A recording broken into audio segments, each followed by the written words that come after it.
નવસારી જિલ્લાના ચીખલી તાલુકાના રૂમલા ખાતે જેએનવી સેના અને ટીમના સભ્યો દ્વારા એક વર્કશોપનું આયોજન કરવામાં આવ્યું। જેએનવી ટીમ અને નિષ્ણાત ડૉક્ટરોની ટીમ દ્વારા સર્વાઇકલ કેન્સર, સ્તન કેન્સર જેવી મહિલાઓમાં થતી ગંભીર બીમારીઓની પૂર્ણ માર્ગદર્શન અને સમજ માટે એક વર્કશોપનું આયોજન કરવામાં આવ્યું હતું।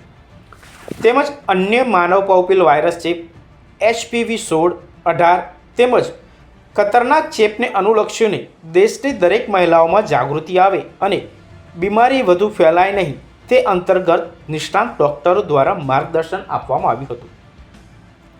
બીમારી અંગેની ઉપચાર કેવી રીતે થાય તેની પૂર્ણ સમજ આપવામાં આવી હતી।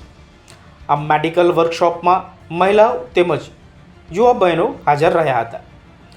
મહિલાઓમાં થતી ગંભીર બીમારીઓ વિશેની જાગૃતિ તેમજ જરૂરી સાવચેતી રાખવા અંગેની સૂચનો જેએનવી ટીમ અને ડૉક્ટર દ્વારા આપવામાં આવ્યું હતું।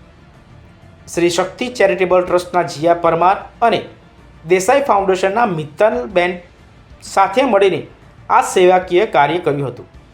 મહિલાઓ માટે યોજાતા વર્કશોપ વિશે વધુ માહિતી આપતા સેવાભાવી જીયાબેન પરમારે જણાવ્યું હતું કે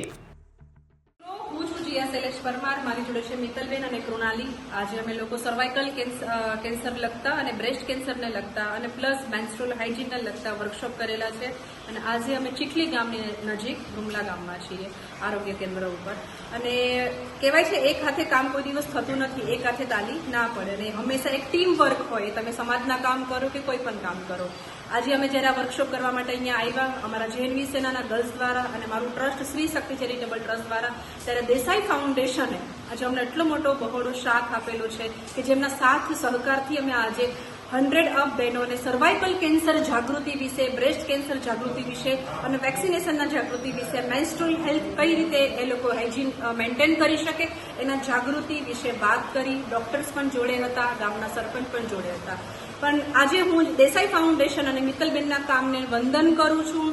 એમનું જે મેં આજે કામ જોયું, બહેનો પ્રત્યેની જે લાગણી જોઈ અને એમનું જે કામ જોઈને હું પોતપોત ગદગદિત થઈ ગઈ છે। આપણે લોકો એ એરિયામાં શું કરી શકીએ તો કે આપણે આપણા નિજી જીવન અને આપણા પોતાના કામ અને ધંધા જોબમાંથી નવરા પડતા જ નથી હોતા, પણ જ્યારે આ બહેનો આ સિચ્યુએશનમાં ગામડામાં રહીને પણ ઘરે ઘરે આવી રીતે સેનેટરી પેડ વિશે વાત કરે છે, મેન્સ્ટ્રુઅલ હાઇજીન વિશે વાત કરે છે અને આ રિયલી કમાન્ડેબલ છે કે જેની નોંધ નથી લેવામાં આવતી, રાઈટ। આ જે તમારી પાસે છે અહીંની આસાની જે આપણે કહેવાય કે મેન્સ્ટ્રુઅલ હાઇજીન રિલેટેડ આપણા જે આ પેડ જે પીરિયડ્સમાં આપણે યુઝ કરીએ છીએ એની કોસ્ટ 50% નીચે છે કે જે આપણે બજારમાં જે પણ પેડ આપણે લઈએ છીએ એના કરતાં, અને એની જે આનું જે સ્ટ્રક્ચર છે એને ટક્કર મારે એવું છે। એવું નથી કે સ્ક્વીઝ થઈ જશે કે વધારે પડતું ભીનું થઈ જશે, પણ એ જ સેમ પ્રોડક્શનને લગતું આ વાળું આસાની બહેનોએ કરેલું છે જેમનું નામ છે દેસાઈ ફાઉન્ડેશન અને એ ગામડાની બહેનો માટે સ્પેશિયલી કામ કરી રહ્યા છે અને આઈ એમ રિયલી સેલ્યુટ ધેમ અને હેટ્સ ઓફ ધેમ કે આટલું લોકો માટે વિચારે છે, બહેનો માટે વિચારે છે કે જે લોકો એક ઇકોનોમિકલ રેન્જ વિચારતા હોય કે ભાઈ પૈસા નથી હોતા, પેડ કઈથી કાઢીએ, એ લોકોને કાપડ જ યુઝ કરવું પડે અને બટ ઓબ્વિયસ કે એમાંથી હાઇજીન મેન્ટેન ના થાય, પણ એ લોકોના માટે વિચારીને, ગામડાના બહેનોના માટે વિચારીને જે દેસાઈ ફાઉન્ડેશન આજે કામ કરે છે રિયલી નોબેલ વર્ક છે અને આઈ એમ સેલ્યુટ ધેમ। અને હું મિત્તલબેનને કહીશ કે આ પેડ વિશે કંઈક થોડુંક મને કહે તો હું મારા બી જે બી લોકો છે એમને કહી શકું કે આ કઈ રીતે બને છે। Thank you જીયાબેન। આસાની જે અમારું સેનિટરી નેપકિનનું પેડ છે એ બાય વિમેન ફોર વિમેન છે, બહેનો માટે અને બહેનો દ્વારા।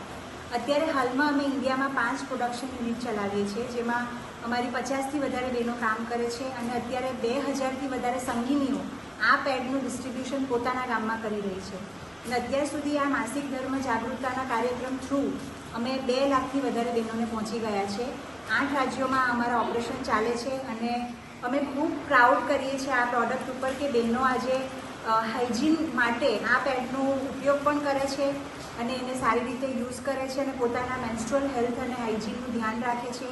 અને રામેશ્વરી જેવા મારા સ્ટાફ જે આ heroes for humanity project through અમારો 450નો જે સ્ટાફ છે આજે 8 રાજ્યોમાં બહુ સારું અને બહુ એક્ટિવ રીતે બહેનો માટે ખાસ કરીને આવા જાગૃતિના કાર્યક્રમ કરે છે અને અમે ખૂબ ગર્વ અનુભવીએ છીએ કે અમે દરેક છેવાડાના ગામ સુધી પહોંચીને આ માહિતી આપીએ છીએ। Thank you.